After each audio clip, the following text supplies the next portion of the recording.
దావీదు ఎల్లవేళలా దేవునితో గడిపేవాడు. దావీదు హృదయం పరిశుద్ధత కలిగినది. దావీదు కీర్తనల భాగం 139వ అధ్యాయం 23-24 వాక్యాలలో చెప్పిన ప్రకారం, దేవా, నన్ను పరిశోధించి నా హృదయమును తెలుసుకును, నన్ను పరీక్షించి నా ఆలోచనను తెలుసుకును.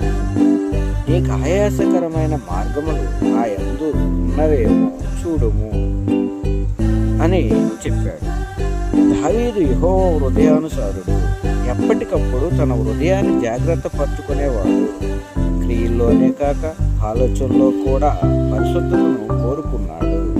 దావీదు కేవలం సంవత్సరానికో వారానికో ఒక్కసారి శుద్ధి చేసుకునే వ్యక్తి కాదు. దినమునకు